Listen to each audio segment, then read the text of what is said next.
श्री गणेशाय नमः। श्रीमद् भागवत एक ऐसा ग्रंथ है जिससे सुनते सुनते मृत्यु भी ठहर जाए, सुनते सुनते समय भी थम जाए और आत्मा परमात्मा से जुड़ने लगे।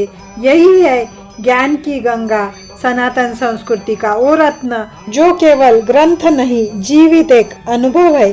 श्रीमद् भागवत महापुराण की गूढ़ बातें अध्याय दर अध्याय आप पढ़ सकते हैं। श्री गणेशाय नमः।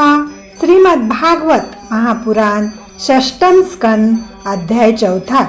इतनी कथा सुनने के पश्चात राजा परीक्षित ने श्री शुकदेव जी से कहा, हे प्रभु, आपने मुझे देवता तथा दैत्यों की उत्पत्ति संक्षेप में सुनाई है, अब उसे विस्तार पूर्वक वर्णन करने की कृपा करें। श्री शुकदेव जी बोले, हे परीक्षित, राजा प्राचीन बहिष्ठ के परचेता नामक 10 पुत्रों ने श्री महादेव जी के ज्ञानोपदेशानुसार समुद्र के तट पर बैठकर श्री नारायण जी का तप एवं ध्यान किया। उनके जाने के उपरांत श्री नारद जी के उपदेश से राजा प्राचीन बहिष्ठ भी राजगद्दी को सुना त्याग कर तपस्या के लिए वन में चला गया। उस समय अन्य राजाओं ने उसके देश का बहुत सा भाग अपने राज्य में मिला लिया। ऐसी स्थिति में अनेक गांव तथा नगर भी उजड़ कर नष्ट हो गए। हरिस्मरण करने के कारण जब प्रचेताओं को श्री नारायण जी का दर्शन प्राप्त हो चुका था, तब एक दिन नारद जी ने उनके पास जाकर उनके राज्य का सब वृत्तांत कह सुनाया। नारद जी द्वारा अपने राज्य को नष्ट होने का समाचार पाकर प्रचेताओं की नाक से अग्नि के समान एक ऐसी सांस निकली जिसकी ज्वाला से संपूर्ण वन धू-धू करके जलने लगा। यह दशा देखकर चंद्रमा ने निम्लोचा नामक कन्या, जो विश्वामित्र ऋषि तथा मेनका नामक अप्सरा के सहयोग से उत्पन्न हुई थी, का विवाह प्रचेताओं के साथ करके उनका क्रोध शांत किया। विवाह के पश्चात प्रचेताओं ने जो ही अपनी आंख उठाकर उस कन्या की ओर देखा, तो ही उसे गर्भ रह गया तथा उससे 10वें महीने दक्ष नामक पुत्र की उत्पत्ति हुई। प्रचेताओं ने उसे अपने पिता का राज्य तथा नगर आदि बसाने एवं सृष्टि को बढ़ाने की आज्ञा दी। उसने आज्ञा मानकर मानसी सृष्टि द्वारा बहुत से मनुष्य उत्पन्न किए। स्त्री पुरुष के समागम द्वारा उत्पन्न न होने के कारण उनकी संख्या में अधिक वृद्धि न हुई। उस समय सृष्टि को बढ़ाने के उद्देश्य से दक्ष ने मंदराचल पर्वत पर जाकर हंसगुह्य स्तोत्र द्वारा श्री नारायण जी का तप एवं ध्यान किया। उसने श्री हरि की प्रार्थना करते हुए इस प्रकार कहा, मैं उस पुरुष को नमस्कार करता हूँ जिसका वीर्य कभी घटता नहीं तथा माया के गुणों में पड़कर जड़ को चैतन्य बना देता है, जो इस जीवात्मा से स्नेह रखते हुए संपूर्ण इंद्रियों का हाल जानता है, परंतु इंद्रिया जिसका भेद नहीं जान पाती, मैं उसी की वंदना करता हूँ। मैं उस परब्रह्म परमेश्वर को दंडवत प्रणाम करता हूँ, जिसकी कृपा द्वारा शरीर, मन, प्राण तथा बुद्धि सब अपना अपना कार्य करते हैं।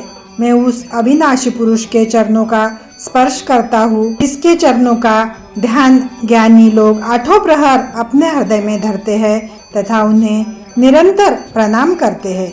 मैं उस ईश्वर को नमस्कार करता हूँ जिसके द्वारा इस संसार की उत्पत्ति हुई है तथा जिसका स्वरूप ही यह संसार है और जिसके आश्रय पर ही यह टिका हुआ है। जो ईश्वर इस संसार से अलग रहकर अपनी माया को उसमें प्रविष्ट किए हुए है, मैं उसे प्रणाम करता हूँ। हे परीक्षित, इस प्रकार स्तुति एवं तप द्वारा दक्ष ने जब श्री नारायण जी को प्रसन्न किया, तब वे चतुर्भुज रूप धारण किए, शंख, चक्र, गदा, पद्य हाथ में लिए, ताप विनाशिनी चितवन तथा तेजस्वी पीताम्बर धारण किए, मस्तक पर किरीट, मुकुट सजाए, वैजंती माला, वनमाला तथा कौस्तुभ मणि को हृदय पर धारण किए। नारद जी आदि भक्तों तथा 16 पार्षदों को साथ लिए मंद मंद मुस्काते हुए दक्ष के सम्मुख प्रकट हो गए।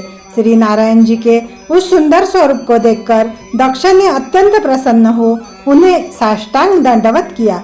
उस समय श्री नारायण जी ने दक्ष को अपना भक्त जानकर इस प्रकार कहा, हे परचेताओं के पुत्र, तू अपनी तपस्या के कारण सिद्ध पद को प्राप्त हुआ तथा हम तेरे द्वारा स्तुति किए जाने से अत्यंत प्रसन्न हुए हैं।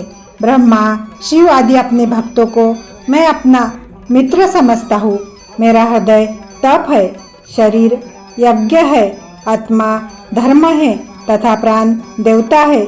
मैं ही इस संसार को उत्पन्न करने वाला हूँ। ब्रह्मा ने मेरे तप के प्रताप से ही इस सृष्टि की उत्पत्ति की है।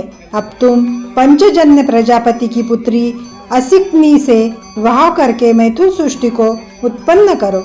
मानसी सृष्टि द्वारा उत्पन्न मनुष्य वैराग्य ग्रहण करके तपस्या में रत हो जाते हैं।